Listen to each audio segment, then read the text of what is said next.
नमस्कार नहीं welcome you to world affairs. मैं हूं Prashant Dhawan. United Arab Emirates पहुंच चुका है एफएटीएफ की ग्रे लिस्ट में। एक बहुत ही बड़ा सेटबैक है इस देश के लिए और दुनिया भर में कहा जा रहा है कि देखिए ये सज़ा मिली है यूएई को रशिया को सपोर्ट करने की। और मेरे हिसाब से अब वेस्टर्न कंट्रीज गलत काम कर रही है धीरे धीरे।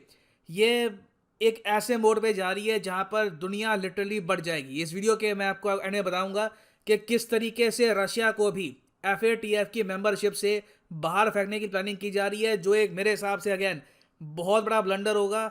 ऑलरेडी यूएस बहुत से सैंक्शंस इंपोज कर चुका है। एफएटीएफ से भी रशिया को निकाल दिया अगर, तो इससे इवेंचुअली एक चाइना सेंटर्ड एक पैरेलल इकोनॉमिक सिस्टम जो बनेगा उसके चांसेस काफ़ी हद तक स्ट्रांग हो जाएंगे। अभी रिसेंटली आप अगर देखो तो पाकिस्तान तो खैर एक सदाबहार मेंबर है एफएटीएफ की ग्रे लिस्ट का। उसके अलावा टर्की भी मेंबर बन गया था of the grey list. Turkey इस बार बाहर नहीं निकल पाया, ना पाकिस्तान निकल पाया है। अब यूनाइटेड अरब एमिरेट्स और यहाँ पे एंटर हो चुका है। It is part of the grey list. हाँ, बीच में जो ये देश है ईरान, ये ब्लैक लिस्ट में है। ये क्रिसेंट बनता है प्रॉपर एफएटीएफ क्रिसेंट। खैर, आरोप यहाँ पर यूएई पे ये लगा है कि इनके यहाँ मनी लॉन्ड्रिंग होती है बहुत ही बड़े स्केल पर। ये इस हद तक बढ़ चुकी है कि एफएटीएफ ने ये कह दिया कि हमें जल्द से जल्द यूएई को पनिश करना होगा। और उम्मीद हम यहाँ पे ये करते हैं कि यूएई में फाइनली मनी लॉन्ड्रिंग रुक जाएगी। नाउ इस टॉपिक को इन डेप्थ डिस्कस करते हैं कि रिसेंटली क्या डेवलपमेंट्स हुई है, रशिया का यहाँ पर क्या एंगल है, चाइना का क्या एंगल है। बहुत कुछ आपको जानने को मिलेगा। A lot to know, a lot to discuss as always. But before we begin, आपसे एक प्रश्न पूछूंगा। प्रश्न यहाँ पर यह है कि हम सब जानते हैं कि financial action task force FATF का जन्म हुआ था 1989 में। आपको यह बताना है कि एफएटीएफ को इनमें से किन ग्रुप ऑफ कंट्रीज ने बनाया था। G20 ने बनाया था, G7 ने, यूरोपियन देशों ने, या फिर आसियान देशों ने। कमेंट सेक्शन में करिए उत्तर। सही आंसर मैं आपको दूंगा वीडियो के एंड में। ना आज के समय आप अगर देखो तो एफएटीएफ जिसके हेडक्वार्टर्स आपको मिलेंगे फ्रांस में, ये कोशिश कर रहा है कि दुनिया भर में आतंकवादियों के पास पैसा ना पहुंचे, टेरर फाइनेंसिंग रोकी जाए। उसके अलावा जो मनी लॉन्ड्रिंग होती है, गलत तरीके से काले धन को जो सफ़ेद करने का प्रोसेस होता है, इसको भी रोका जाए। ये करने के लिए एफएटीएफ ने इन सब देशों को दंडित कर रखा है। ये सब जो देश आपको दिख रहे हैं आज के समय एफएटीएफ की ग्रे लिस्ट में है।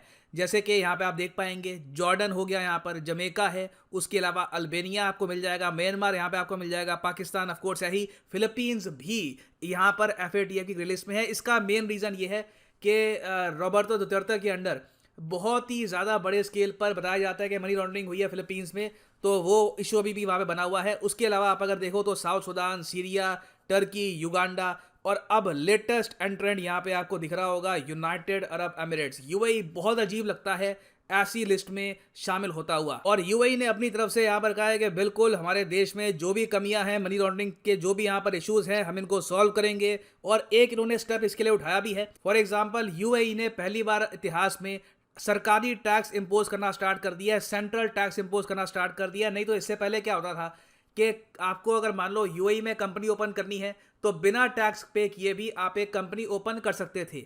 इससे हो क्या रहा था कि यूएई में खुल रही थी बहुत सारी जाली कंपनियां, जिसके जरिए काले धन को सफ़ेद किया जा रहा था बहुत ही बड़े स्केल पर। और देखो ये यूएई में हो रहा है कई दशकों से। अचानक से एफएटीएफ यहाँ पे जागा है, वो मैं कहूँगा उसमें थोड़ी सी जियो पॉलिटिक्स भी है, मगर दुनिया को ही इसके बारे में काफ़ी लंबे समय से पता था कि यूएई में मनी लॉन्ड्रिंग होती है।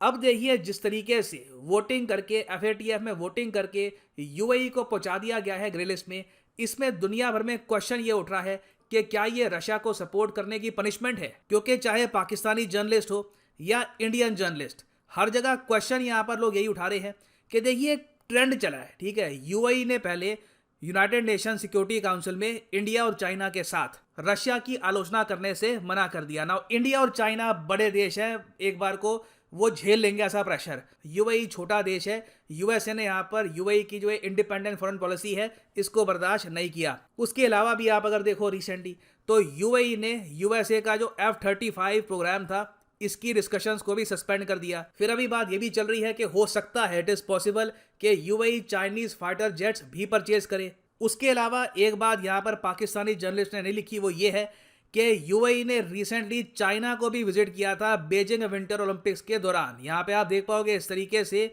यूएई के जो ये प्रिंस है ये गए यहाँ पर शी जिनपिंग से मिले। ये विंटर ओलंपिक्स ऑफ कोर्स आपको पता होगा ऐसी गेम्स है जिनको यूएसए समेत वेरियस कंट्रीज ने डिप्लोमेटिकली बॉयकॉट किया था। तो अब अचानक से यूएई को जो ये एफएटीएफ की लिस्ट में डाल दिया गया है, इसके पीछे माना जा रहा है बहुत ही बड़ा रीज़न यही है कि यूएई बेसिकली यूएस समेत बाकी जो वेस्टर्न कंट्रीज़ हैं उनकी नहीं सुन रहा था। अब यहाँ पे आप पूछेंगे मगर सर एक बात बताओ, एफएटीएफ में इन दी एंड जो वोटिंग होती है उसी के बेसिस पर एक कंट्री को ग्रे लिस्ट में डालते हैं ना। एफएटीएफ में टोटल 39 मेंबर्स हैं, उन 39 मेंबर्स में सऊदी अरेबिया भी है, यूएई का बहुत ही स्ट्रॉन्ग एलाई है, चाइना भी यहाँ पे आपको मिलेगा, रशियन फेडरेशन भी मेंबर है इसका। तो रशिया चाइना ने मिलकर यूएई को क्यों नहीं बचा लिया? देखो रशिया चाइना सऊदी अरेबिया सारे इकट्ठे होते तो बचा लेते, मगर रशिया की जो कुर्सी है ना as a member of FATF ये खतरे में आ चुकी है। रशिया की मेंबरशिप अभी के लिए फ्रीज हो चुकी है और अब एफएटीएफ ने एक प्रोसेस स्टार्ट कर दिया है रशिया को बाहर निकालने का। पॉसिबिलिटी है कि बहुत ही जल्द एफएटीएफ के 38 मेंबर हो जाएं या फिर हो सकता है कि किसी कंट्री को ये एक और मेंबर बना दे रशिया के सिवाय। अब यहाँ पर आप पूछेंगे एक बार रशिया को एफएटीएफ की मेंबरशिप से बाहर निकाल दिया उसके बाद क्या करेंगे? ग्रे लिस्ट, ग्रे लिस्ट या ब्लैक लिस्ट भी हो सकता है, क्योंकि अभी मैं आपको बता दूं नॉर्थ कोरिया और ईरान के बाद रशिया मोस्ट सैंक्शनड कंट्री बन चुका है दुनिया का। जिस टाइप के सैंक्शंस रशिया पे लगाए हैं मेरे हिसाब से शॉर्ट टर्म की अगर मैं बात करूं ऐसे सैंक्शंस वेस्टर्न कंट्री ने किसी भी देश पर नहीं लगाए। तो जहां पर स्विफ्ट सेन को बाहर निकाल दिया गया, वेरियस और टाइप के सैंक्शंस इन पे और लगा दिए गए। अब मैं बिल्कुल सरप्राइज नहीं होऊंगा अगर हमको पहले देखने को मिले कि पहले रशिया को निकाल दिया है मेंबरशिप से, उसके बाद रशिया को ब्लैक लिस्ट या may be even grey list में भी ये लोग डाल सकते हैं। ये करना पर्सनली मैं मानता हूं एक मिस्टेक होगी। This will be a huge blunder, क्योंकि इससे देखिए एफएटीएफ की जो न्यूट्रलिटी है इस पे बहुत ही बड़ा क्वेश्चन मार्क लग जाएगा। आप अगर पाकिस्तान का केस देखो तो एक जेन्युइन केस लगता है, जेन्युइन टेरर स्पॉन्सरिंग कंट्री है, यूएन डेजिग्नेटेड आतंकवादी खुले घूमते हैं, हाफिज सईद, मौलाना मसूद अजहर, एक प्रॉपर आप कह सकते हैं पाकिस्तान कैंडिडेट है एफएटीएफ की ग्रे लिस्ट का। मगर अचानक से यूएई को डालना फिर रशिया को बाहर निकालना, इससे देखिए ये बात डिफेंड करनी बहुत ही मुश्किल हो जाएगी कि क्या एफएटीएफ एक न्यूट्रल एक संगठन है, क्या यहाँ पर वोटिंग जेन्युइन तरीके से हो रही है, क्या यहाँ पर मेन इशू टेरर फाइनेंसिंग को रोकना है या फिर यहाँ पर जियो पॉलिटिक्स हावी हो चुकी है।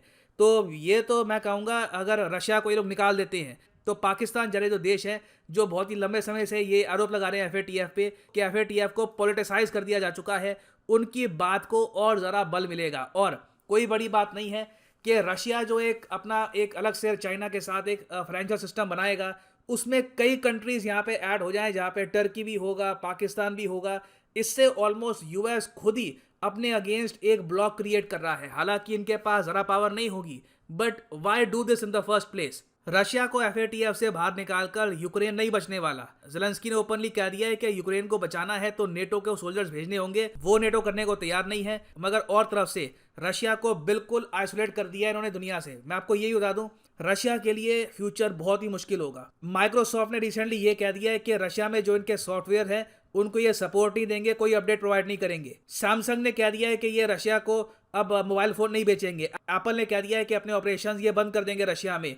कई और वेस्टर्न कंपनीज हैं, कई और इवन मैं कहूँगा एशियन कंपनीज भी, इवन जो जापानीज और साउथ कोरियन कंपनीज हैं, ये सब प्रॉपर बॉयकॉट कर रही है रशिया का।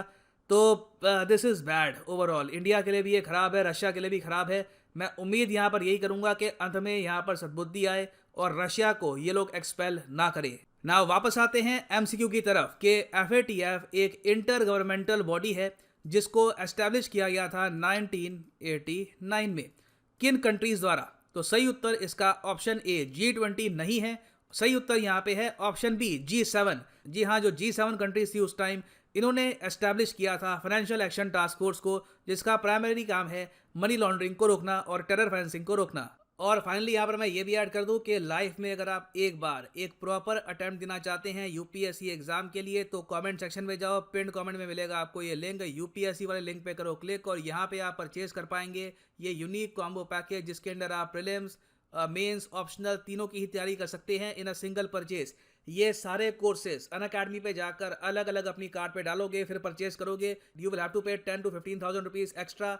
कॉम्बो में आपकी सेविंग होती है। तो क्लिक करिए पिकअप प्लान पर। और अगर आपके पास अभी टाइम है, अगर मान लीजिए 2-3 साल का टाइम है आराम से 2025 में एक प्रॉपर जेन्युइन अटेम्प्ट देना यूपीएससी का, तो आप 24 या फिर 36 महीने का जो कोर्स है ये कर सकते हैं परचेज। मगर जो प्राइसेस यहाँ पर लिखे हैं पे करने की आवश्यकता नहीं है, सिंपली यहाँ पर कोड डालिए PD10 and the prices will just start following. So use the code PD10 and save money. So इसी नोट के साथ ये है वीडियो का। Thank you for listening and as always God bless you all.